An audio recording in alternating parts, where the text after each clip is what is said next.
weekly, it's the weekly, it's the weekly, it's the weekly gulp. Hey everybody, welcome to the Weekly Gulp here on Cinema Gulp. I'm Ben with Scotty R37. Yes, and thank you for making us part of your daily routine, if that is in fact what we are. So today, Scotty, we're gonna talk about our favorite. This is your idea, sir. What are we're gonna talk about our favorite.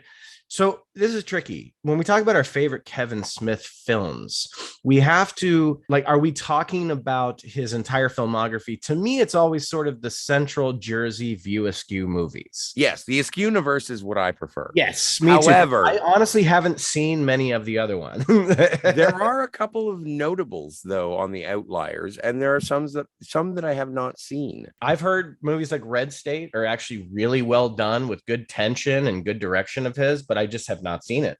I've seen Red State. I have not seen Yoga Hosers, and I have not seen Tusk. I will not see those.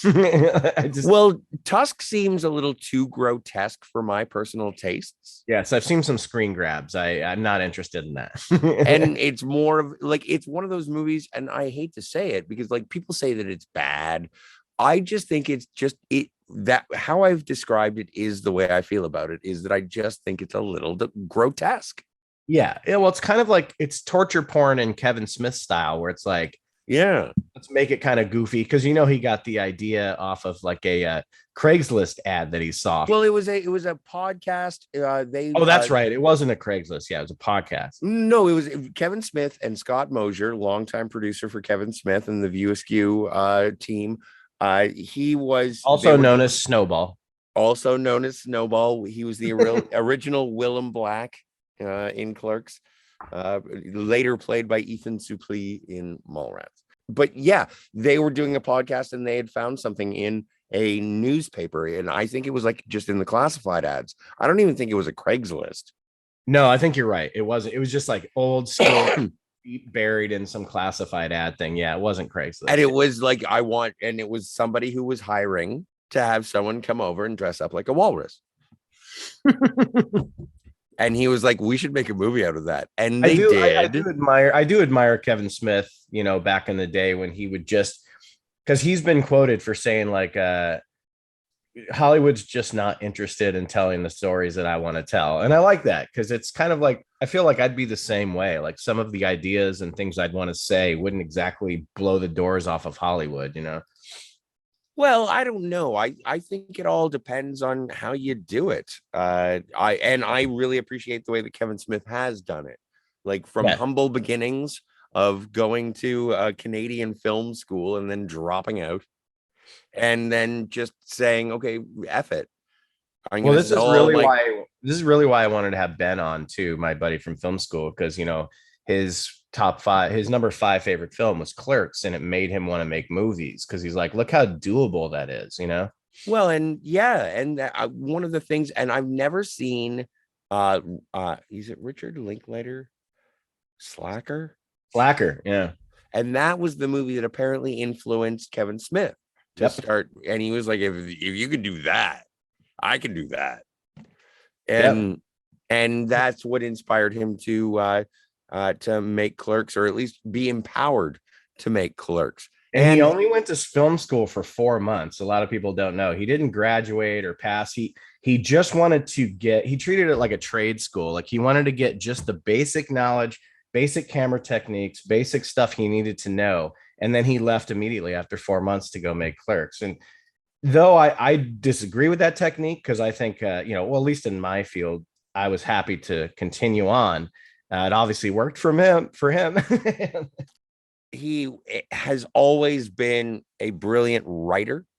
And he has, and I think that the late, great Jim Jacks, who produced Mallrats, saw that in him and saw his sort of creative vision. And I think that Kevin Smith would be the first person to say that Jim Jacks is the person who made Kevin Smith's career. Well, we all know that we hate to say the name, but the person Harvey. Honestly, it wasn't Harvey though. It was at the time. So Harvey had an assistant executive that worked for him that went and saw a screening of Clerks playing at a local theater. just with friends and family of Kevin's. And he went and saw that, and he championed the fuck out of that movie to Harvey for so long. And then they finally got Harvey to go in and sit and watch it. And he walked out. He was walking out, and then Kevin Smith went up to him and said, "Please stay." And then it was the 37 dicks joke, go figure, that got Harvey to start laughing. Now we know why. That was so funny to him. May I side plug? But like, we're talking about the Pulp Fiction, Quentin Tarantino movies over on the Phantasmagorium, and it is difficult from time to time. And it's just like, oh, and Harvey. Yes. No, it is. And Kevin Smith's very vocal about that. And also to side promote here on Cinema Gulp, there's a show called Film and Vinyl, and I do a Clerks one where it really dissects like how Clerks was able to come to fruition, not just from how it got made, but from how it got sold at Cannes. Like that's why, like, the guy, what's his name, Jim Jacks? Well, he was the producer for he was the guy from Mallrats, who ultimately did make Kevin kind of change up the way he wanted to make the movie quite a bit, though. I don't know if you've heard like Kevin Smith talk about that. Like they wanted God, what's his name? Breckenmeyer, right there. So they wanted him to be Jay, and they didn't like Jason Lee's audition, which is mind-boggling to me, because in the end, Jason Lee kind of made that movie to me. Like, he's the best part of that movie. Yes. Remember when they were gonna, like, there was gonna be a Jason Lee Fletch. Yes. Oh God. Directed by Kevin Smith. Oh, I wish that would have happened. So do I. Like, and arbitrary. And this is what happens when you listen to this show. And whenever I'm on anywhere on the internet, I do love John Hamm, and I'm looking forward to the John Hamm Fletch. But I'm just saying, Jason Lee would have been a bitchin' Fletch. Oh, there's Ben. Let him in. Hey, we got a pair of Bens. So joining us to talk about Kevin Smith, before we get into our favorite Kevin Smith movies, you guys know him. He's a Cinema Gulp regular. We call him BS, but he's Ben 2 to me, but he's just Ben S to you. Hey, Ben. Hey, Ben, I got a question for you. Have you ever reviewed a movie while a fat man in a trench coat ate your asshole? Bong. Why are you guys hanging outside of this abortion clinic? Well, because of the chicks. Why would they be here if they didn't like to fuck? Now that we have two Bens and a Scott, we have to go in order through the Kevin Smith oeuvre. Two Bens, one Scott. Let's do this. Yeah, I'm a huge Kevin Smith fan. But when you asked me to do this, I have to admit I was a little trepidatious, because I've come to realize I'm a fan of the Jersey films. Yep, that's what we're talking about here today. We're cutting out the other ones. Oh, I'm glad you said that, man. No, you're in good company, man. I don't think I've seen any of the other ones. I saw the first half of Yoga Hosers. Yes. Yoga Hosers, yeah. Hosers, and it was bad, man. We turned it off. You didn't like Nazi sausages? Before we start, there's one question I have, and it's up to you guys, but are we including the closest thing to one of his Jersey movies that I'm not sure is, and that's Zach and Miri Make a Porno? I would include it. I think it technically is part of the universe, just because of the way the dialogue and the people are, even though I don't think it has a lot of references to it. But Jeff Anderson is in it, so I give it. And also Katie Morgan. Big shout out to Katie Morgan. Well, I was going to say they actually share a character. Oh, okay. Justin Long's character is in both of the Zach and Miri Make a Porno and Jane Silent Bob Reboot. You're right. Really? Yeah. Justin Long's the best character in that movie. So it is like a side film, but it does actually tie into the Jersey films because of Reboot, so I think it counts. It's also probably the best non-Jersey film he's made. I'll say something I like about Kevin Smith's Jersey films is I seem to have found them at really good points in my life, because they're all really, like, all of them seem to be autobiographical to an extent. I mean, I can only assume that Chasing Amy is based on a true story. Oh yeah. But regardless, you know, what I think Clerks 3 is going to be about is, you know, next chapters, the second half of your life, you know, filmmaking not as just like an art but a lifestyle maybe. And Zach and Miri have a lot of elements of that, but that's not what that film is. Where I think that's what Clerks 3 is going to be. And I think that because Reboot's about having kids and a family, you know what I mean? Like all his films are about certain points in his life.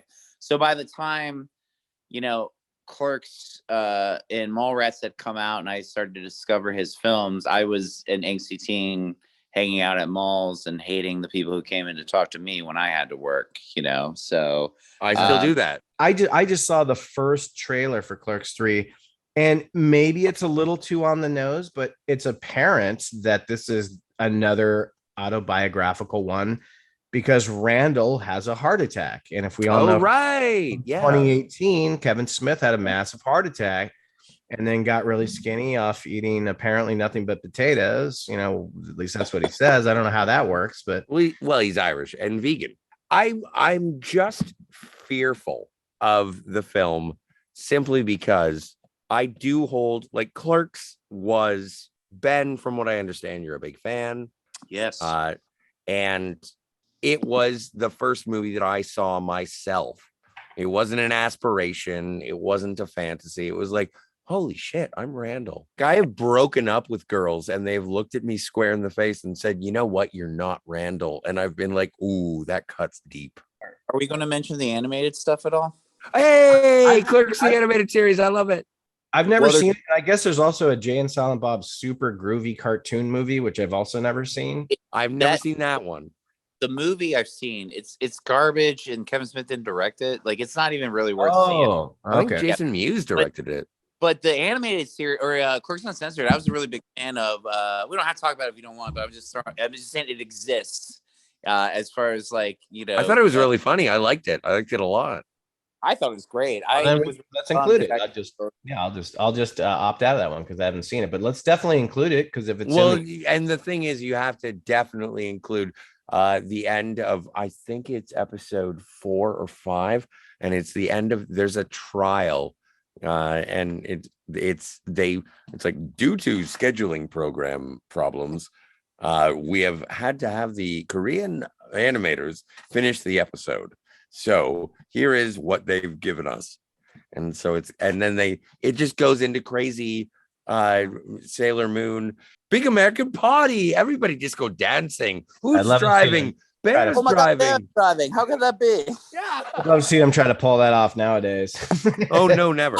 Hero. Oh, and also, but you know, just for luck, it was canceled. The show was canceled. When they only aired if I remember correctly, it was 3 or 4. I thought it was 4. I think it was 4, but here's the thing: 1 was a rerun. Can you believe that? 4 fucking episodes. 1 was a rerun. You know what? My favorite part about the Clerks animated series is that the second episode is the flashback clip show. I know. All they do is flash back to the first episode, and people are like, I don't even understand what's going on. There's also like a surprising amount of celebrity talent in that show. Like, what's his Alec Baldwin is the antagonist of the whole series. Yes, Leonardo. Yeah, Charles Barkley's in a ton of episodes. Oh, yeah. I have to watch this now. I think would I be lying or would I be wrong if I said all 3 of our least favorite was Jay and Silent Bob reboot? Yeah, no, that's fair. Yeah, that's fair. But it's not. I don't think it's terrible. It made me laugh, but it's at the bottom for me. I'll defend him because, like I said earlier, like these films, his films always come out like at a good time for me personally to see, and that just affects me as a viewer. I get that, but like we're having our first kid. My wife's pregnant, and congratulations. We were trying. Thank you. We were trying when Reboot came out. You know, and that's like all about family and having kids, and you know, so yeah, I think Reboot's a really heartfelt film and genuine, but yeah, it's definitely the weakest of all the films. Well, it just looks like a TV movie. Yeah, it feels that way. Yeah, I think my favorite thing about it is that Kevin Smith had lost all that weight and he put himself in it as like the evil version of Kevin Smith. I kind of found that kind of funny, you know. That was funny. But yeah, it's not great. But okay, so we're all in agreement. That's our least favorite. So not that it's not unwatchable, but if I were to not at all. Kevin Smith. So I'm a little torn here, but I guess I would have to go with maybe Clerks 2. Oh, wow. I don't even want to play the game now, guys. Because I'm saying Zach and Miri make a porno. Oh, I forgot that was on the list. Okay, then yes, definitely Zach and Miri make a porno. Okay. That one's easy because it's only like technically one of the films. Yeah. So I'm going to throw the technicality under the bus.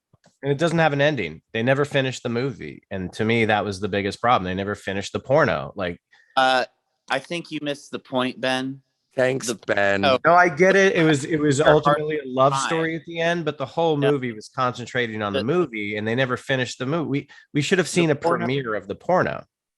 Ben, the porno was in your heart the whole time. And you just had to, yeah. You had to yourself, Ben. And again, I want to shout out Kevin Smith soundtracks.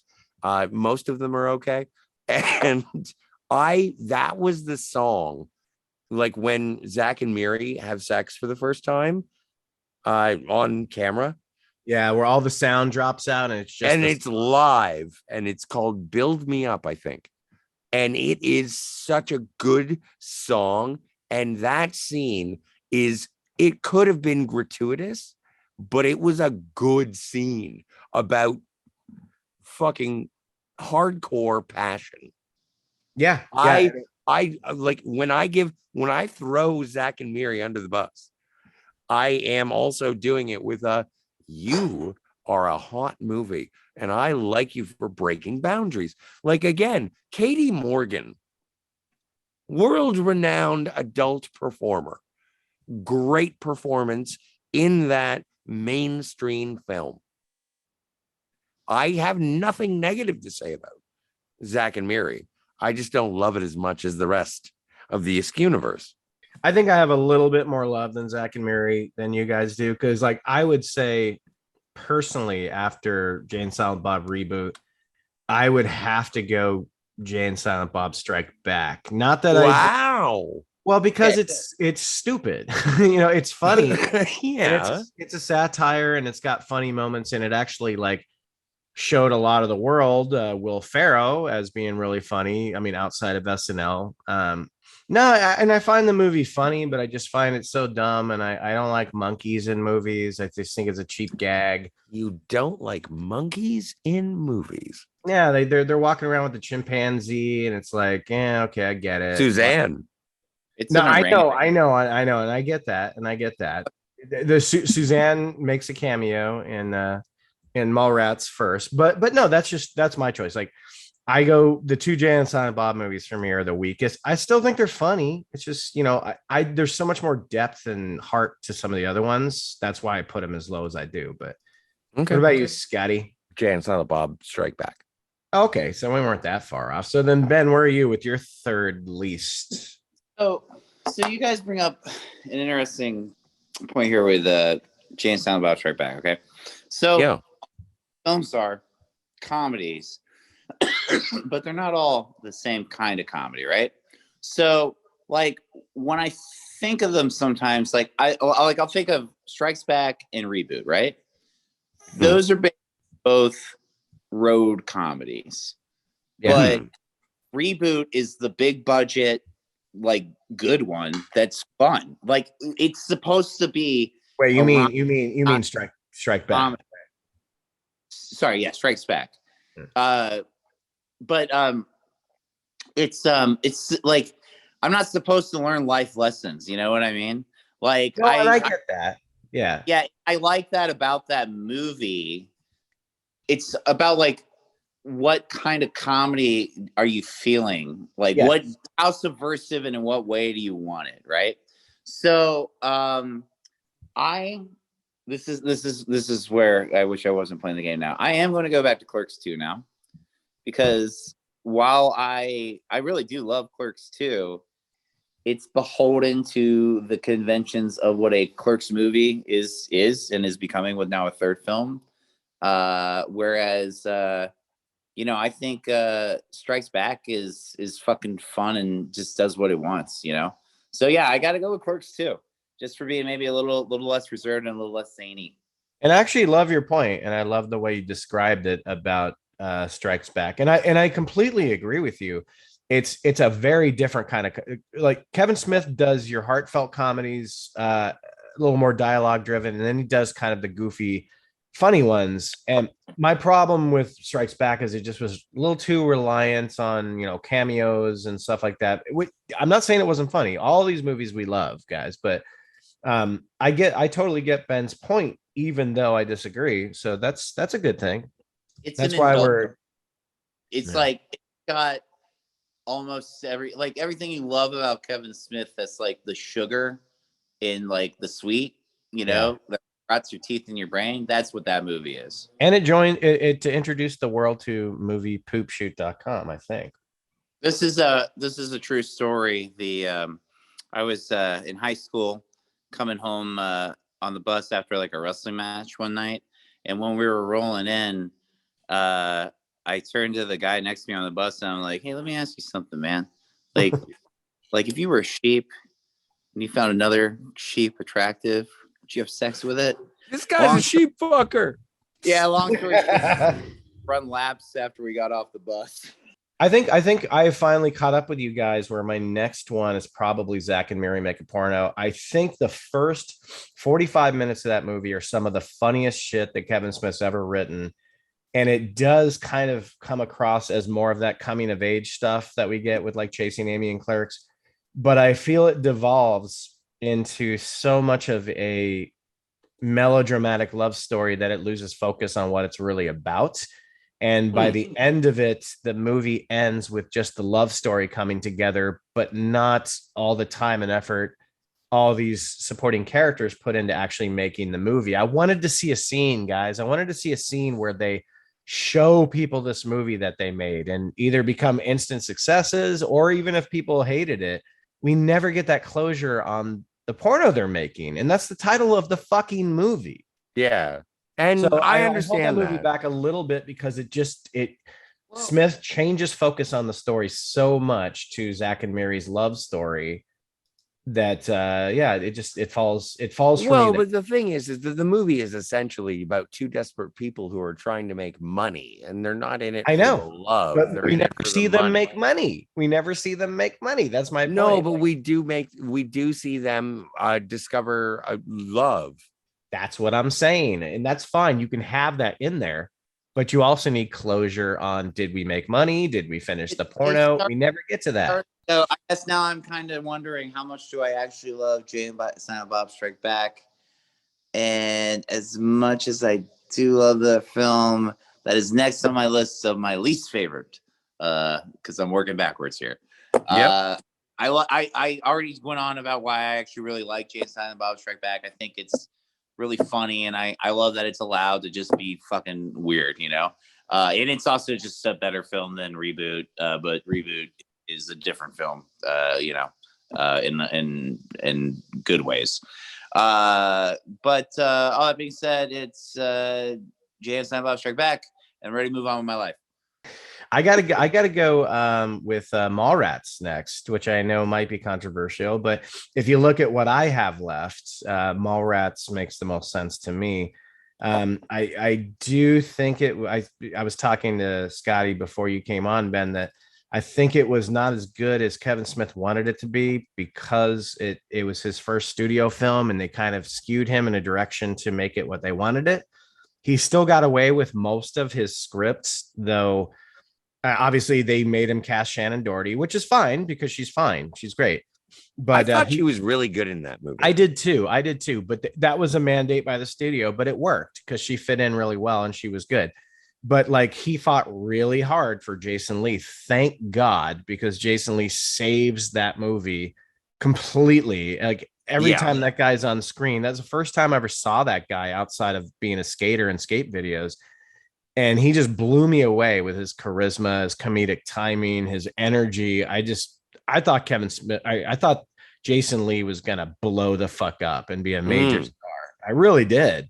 I mean, and he did to a certain extent. I mean, he exceeded further than probably some thought, but I love Mallrats. I love it's the first Kevin Smith movie where he embraces the comic book side of him in one of his scripts. You know, like Jay and Silent Bob are essentially like a Batman and Robin duo, like running around the mall, like doing their own side quests.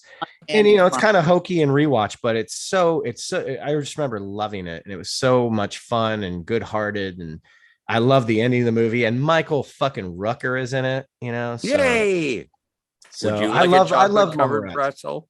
I love Mallrats. I don't really have anything bad to say about it. That's just where I put it on my list. I just love to point out that something I will always love about Mallrats is, to my knowledge, it was the first major cameo from Stan Lee in a film. Yeah, and that became like, you could shoot like an entire Marvel movie with just Stan Lee cameos at this point. You know? It's so common, like, you know, it's like almost fun to watch for it, you know. But that was the first. But so next on my list, so yeah, I put Mallrats where you put Mallrats, Ben. After that, I'm all about Chasing Amy. I think that Chasing Amy is an incredible romantic comedy. I think that it is, I don't know, like openly earnest. Very openly earnest. That's the point. That's the point. And sometimes I wonder where that is and where that movie is chronologically in Kevin Smith's life, you know, not just from the comic book side of things, which the characters are, but from that love story, if that was something that he experienced or something. Film is an expression of the director, the writer, the artist, and they are expressing how they feel, or they're trying to share their experience on this planet with other people. And I think that Chasing Amy is such an honest film. That's what it's doing. Look at the speech that Kevin Smith himself delivers in the diner as Silent Bob. And he's just like, you know what? I kept pushing her away because I was insensitive or insecure about my experiences. Like, I think that it is an incredibly honest movie. I was going to make a point, but I think I just threw a bunch of stuff on the table. No, your point is exactly what you're saying. It's his most honest movie, his most real movie. And it at the detriment of it not being that funny. I mean, it is kind of funny, but most people call it his sort of one drama movie because it is more dramatic than it is funny. There's funny scenes, there's funny characters, but it's at its core, it's more of a romantic drama movie. Well, and I would, if I didn't think it was, like, when you get to my number one, it will shock you. But I love Chasing Amy, but I don't think it's his most honest movie. I do think that there's another. Can't wait. Okay.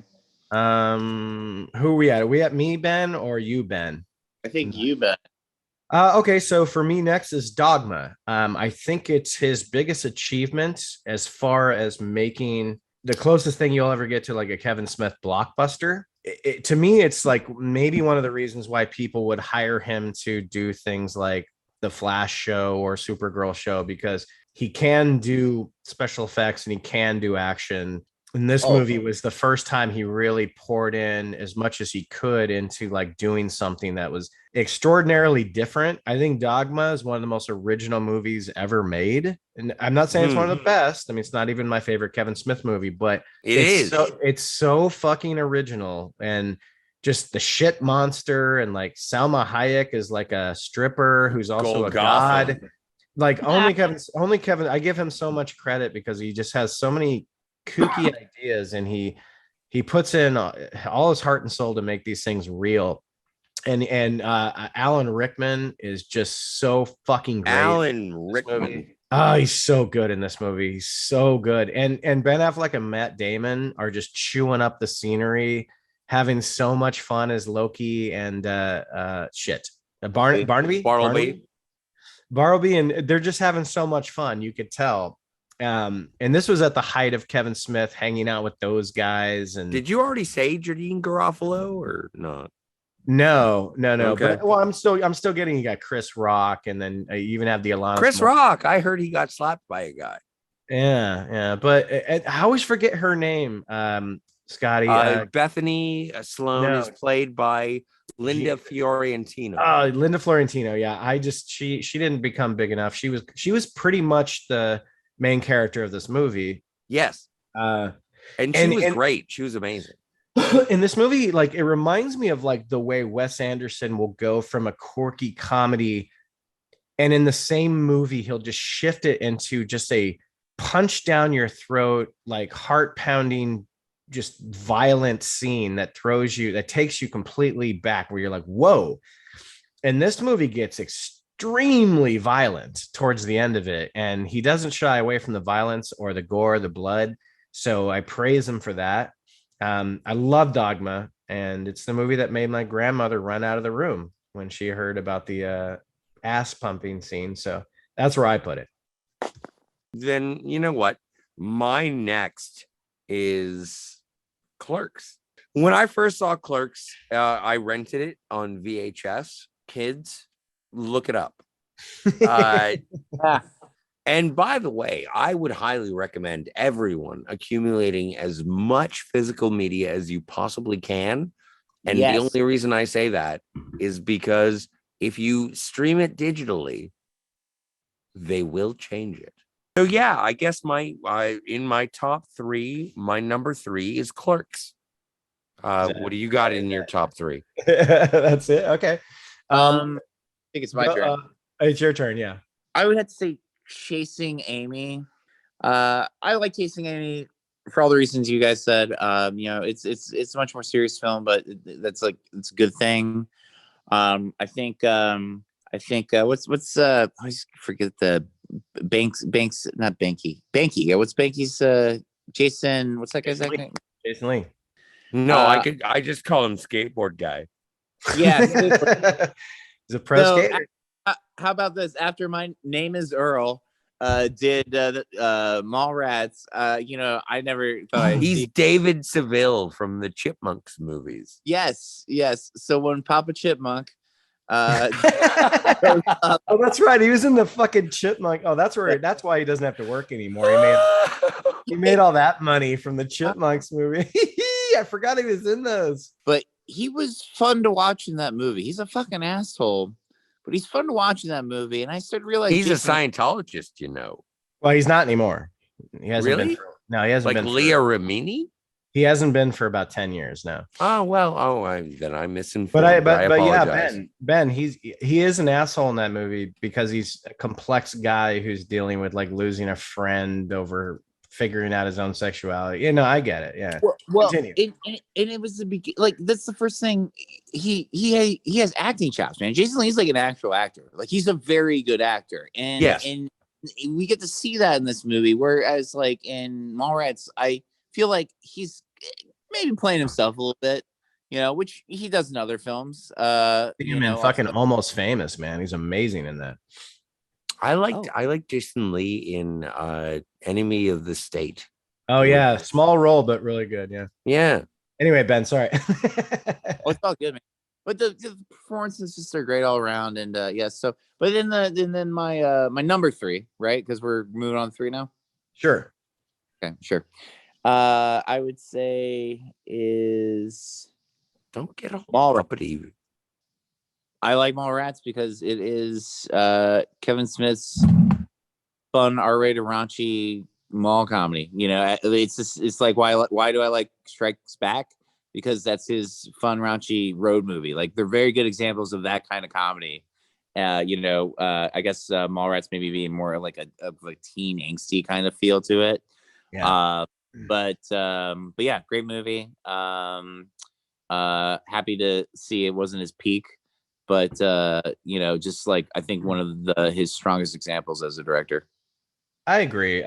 And I was saying to Scotty before you came on that a lot of people were calling Mallrats at the time it came out the smart Porkies, which is funny, but so number 3 for me is the original Clerks.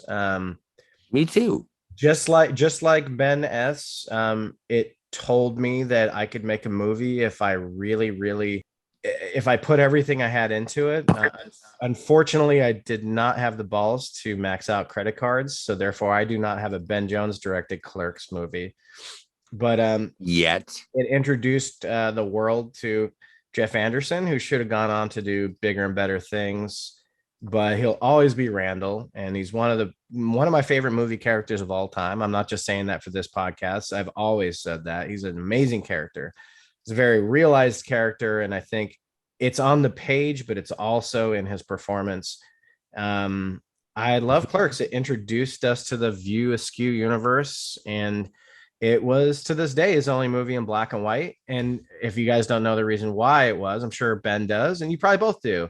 They didn't have any lighting. They didn't have a lighting person on set, so they just decided to desaturate the movie so they didn't have to worry about lighting. And it works because no one would think of why they went black and white. It just is a black and white movie.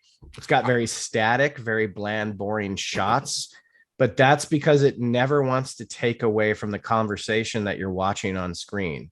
It doesn't need to have flashy camera work because the movie has nothing flashy going on in it. So it never wanted to distract your mind or your eyes from the conversation. Therefore, it stayed on shots for very, very long periods of time. Yeah. So Clerks always holds a special place in my heart. It was, like I said, with a lot of other that and like Reservoir Dogs and a couple other movies from my youth. It was one of those movies that made me want to make films, just like Ben S. So Clerks comes in number 3 for me. Well, I'm just super jazzed because we're talking about my second favorite yes, Clerks movie. It sounds like you were on the cuffs of, I don't know which Clerks it is. Clerks, that movie. No, my second favorite Kevin Smith movie of all time is Clerks 2. That would be something that I was just taken by the storytelling of it, of the situation. And it does also speak to a previous Kevin Smith film in terms of sort of the spiritual awakening of Jay and Silent Bob. I do enjoy the musical aspect, like when they do the ABC singing number. Oh heavens, so happy. Harken back so much to Ferris Bueller's Day Off for me in that scene. Yeah, that's actually a really good equation. Yeah. And Randall, again, Jeff Anderson doing a top-notch job, like emoting.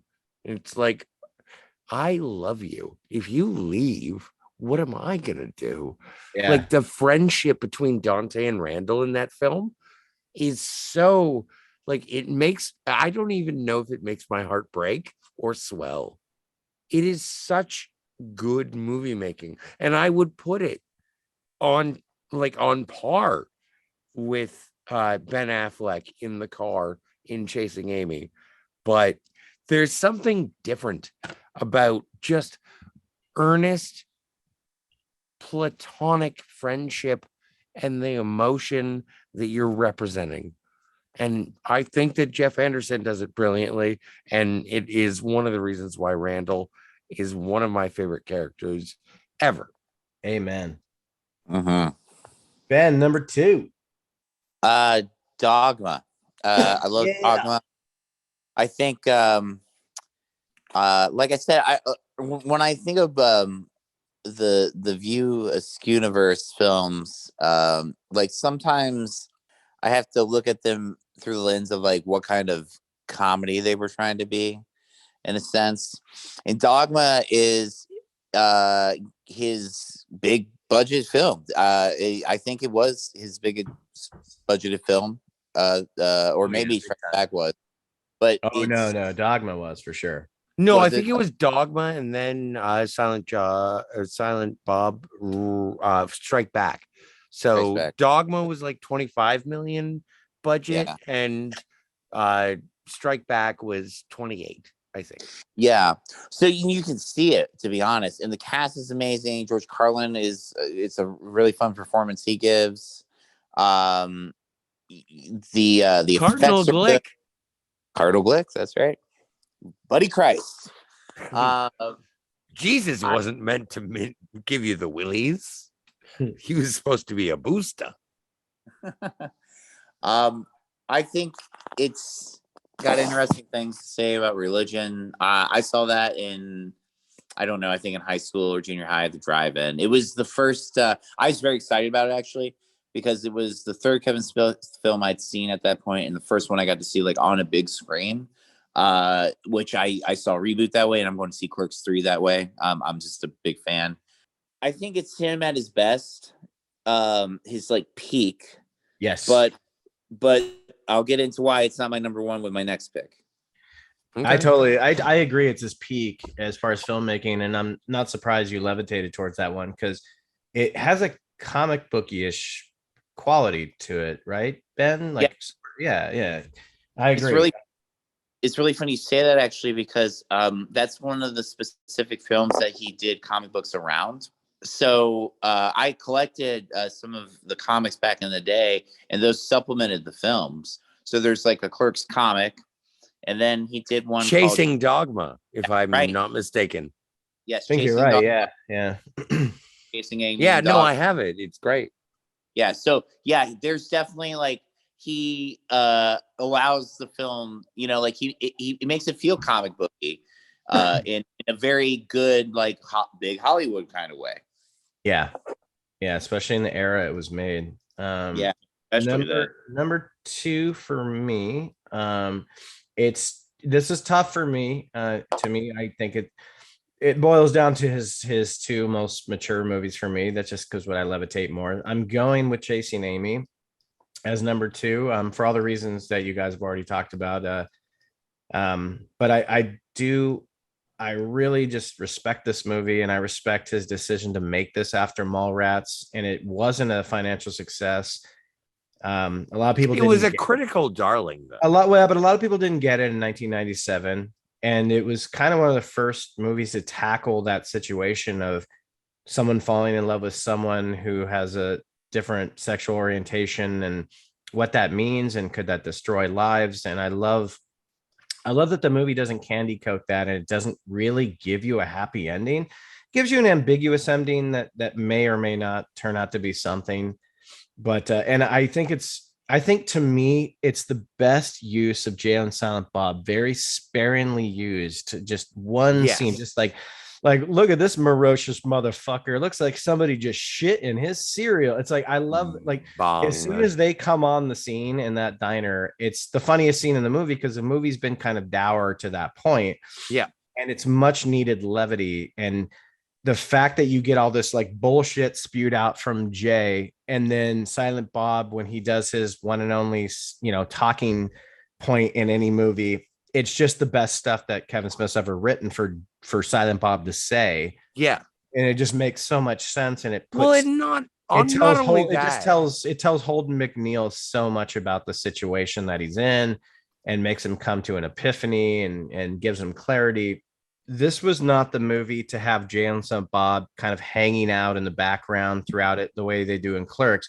This was one where it's like he calls up on his buddies that we don't know who they're going to be.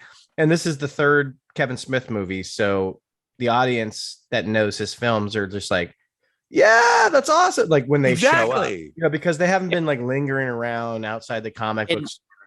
And I think it's their only scene, I think.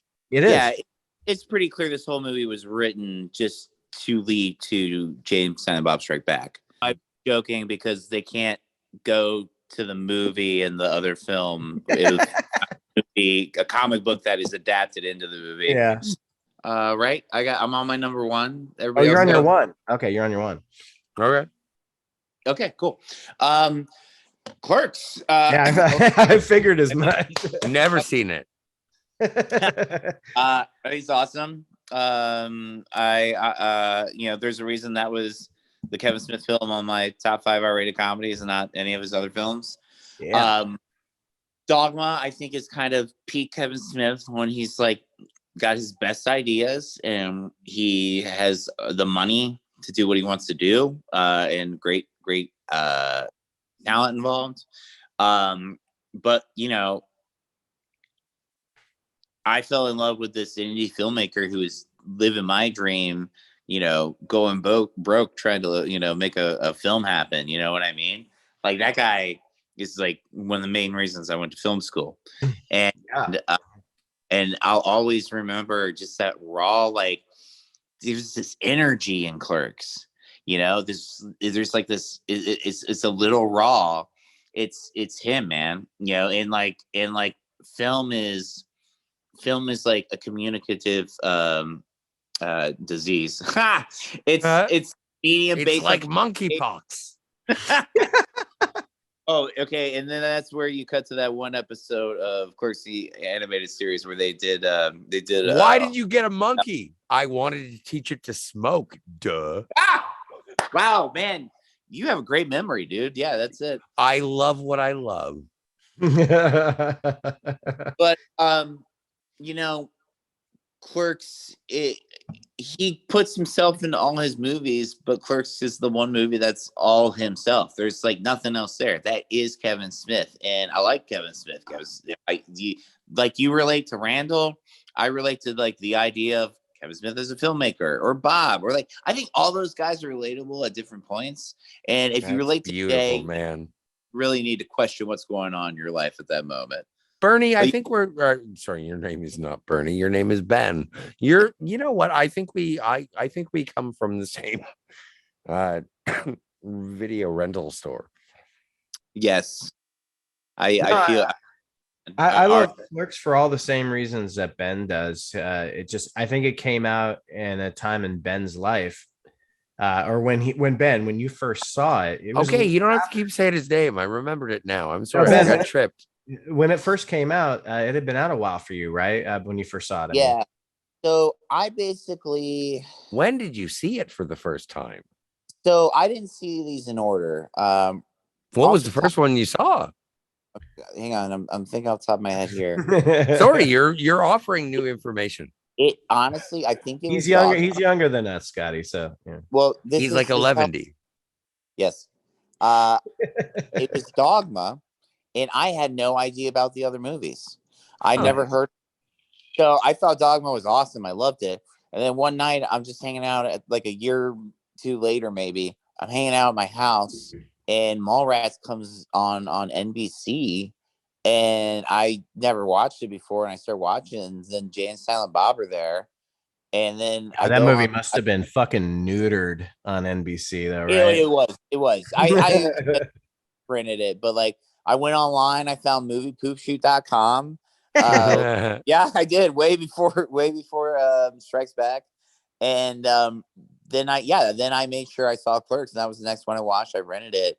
And I was in my high school, we had TV classes. I took TV classes. I made short films all the time. And I did end up going to film school, and I work in TV and film to this day. And I mean, yeah, Clerks will always hit with me like that, and that's why I'm looking forward to Clerks 3, because that for me personally, the filmmaking aspect, I know I'm really going to enjoy. Yeah, it's gonna be pretty meta as far as that goes. I agree. Yeah, I just want to see those guys.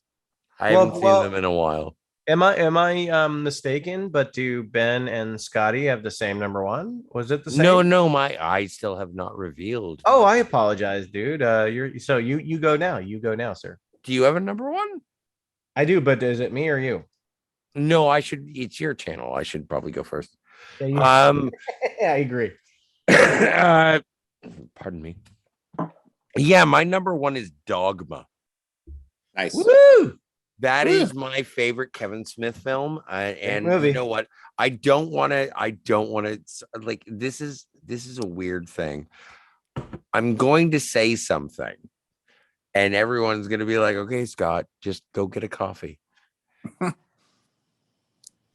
Dogma made me believe in God. So I love that movie. I think that it is the perfect argument for spirituality. If you haven't seen it and you do not believe in a deity, that's probably why you haven't seen Dogma. I think you should go to the next Comic-Con, find Kevin Smith, tell him what you just said, and he will put you front and center on his panel, dude. Like, no, whatever. I'm not looking. No, but again, like, it's one of those things. Like, what I imagine, when I say that Dogma made me believe in God, Dogma made me believe that Alan Rickman could give me a hug. Like, God. that is how I feel. It's not about the organization of religion. It's just a good idea. I love that movie. I love that movie. It is the nicest. It is the nicest movie that is. Oh, I just adore all of the ideas. Even Ben Affleck and the Damon boy. How they switch from protagonist to protagonist. Exactly. Like good cop, bad cop, and they switch. And it's amazing. Like, and I think, and there's so much support. And you want a strong female protagonist? Look at Bethany Sloan, yo. Yes. Look at fucking Serendipity. What the hell is wrong? She's never sidelined. She's front and center of the story. Yeah, that's true. Oh, and also Janine Garofalo. I don't remember her in that movie. She was in it like for a heartbeat.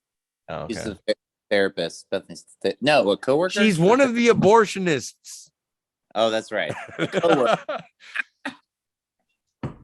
that's a great. Yeah, thing. No, the last scion of Jesus H. Christ is Bethany Sloan, and she is a person who works at an abortion clinic.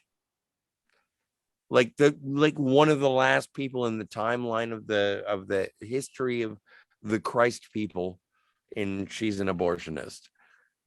And shove that up your religion. And God is represented by Alanis Morissette, which I am totally fine. Oh, and Bud Cort from Harold and Maude. Yeah. Anyway. No, that movie's just a fucking it's a fucking treasure chest of great, cool. It is a Christmas card. Anyway, so yes, that is my favorite one. And I think it's the only movie that I can actually say, like, as a review of a movie. I don't think that any other movie has made me believe in God, but Dogma has made me, as a person, believe in God. Well, that's the biggest credit you can give to any movie, I guess. Well, I guess. If you were a different list, I would tell you why Tusk made me stop believing in God. But I get but I haven't seen Tusk. That's why. Dude, Ben, that's so funny because before you came on, we were both like, I will never watch Tusk. I will never watch that movie. I don't want to watch Tusk. Okay, so number one for me, and I know this is the furthest that I deviate from Ben S's list. My favorite movie, and it's probably controversial, but it's Clerks 2. I know it's weird, but I think it has the best of. Hang on one second. Sorry, guys. Still dealing with the couve here, so I'm coughing a little bit. Well, no, you have to, you got to mute the mic to do cocaine. I did. Oh, I muted it. Sorry. Not if you take it anally. I find that Clerks 2 has everything I love about Clerks 1 and everything I love about Chasing Amy all wrapped into one kind of perfect comedy movie. And by the way, fun fact, it's the most profitable of the Kevin Smith movies. It was $5 million to make it, and it made $30 million, which is nearly around 6 times its budget, which is pretty big success. I remember when this came out, Ben. This is when we were in Columbia in 2006 when it came out, and I saw it in the theater, and I loved it then. But it's just grown on me more since. I just for everything that Scott had said, like it grows these. It's such a great growth of these characters from Clerks. Like, it doesn't change them at all. It doesn't water them down. They're the exact same guys, but 10 or I can't remember, 11, 12 years later, whatever. And the fact that they find themselves in the situation that they're in, it's just hilarious. Rosario Dawson's such a great addition, and she's got some great dialogue with Dante when they're in her little, manager's office. There's so much self-aware humor. I love when Randall says, "Here I am again, like watching my best friend fight over or with two hot women way out of his league fighting over him." I just love that. It's so at the end of Clerks 2, they realize their happiness is their life at the Quick Stop. And they buy the Quick Stop. It's so poetic. I love it. And then and this is one of my favorite shots in any film. When it goes to black and white. And then it plays Misery. Mm. And it's just like, oh no, this is what we have subscribed to. It's very much like the ending of The Graduate, where they run out of the wedding together. They're like, yeah, two heart-struck lovers, and then the camera pans out for a very long period of time, and you see their facial expressions change. Yeah, like, oh fuck, what did we just do? And I love it that it goes to black and white too. And I don't want them, like, I haven't seen Clerks 3, but I don't want them to sacrifice that. Yeah, because it was such a beautiful, like, storybook ending in Clerks 2. I think he wouldn't make it if it didn't, but I know what you're saying, Scotty. I got a little bit of hesitation because of that too, but well, I don't know. I don't know. Does anybody have any closing thoughts on Kevin Smith's movies? I mean, we seem to all love them very much. I will say Cop Out is an abomination. It's just it was fine. It's just awful, Scotty. It's fine. I would say I would like to say that Red State is a fucking bitchin' movie that you should absolutely get. I've heard that was good. I heard that he's good with directing tension and horror, but I just haven't seen it. Yeah.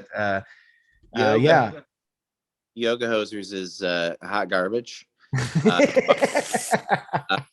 You will get salmonella from the little weenie men running around in it.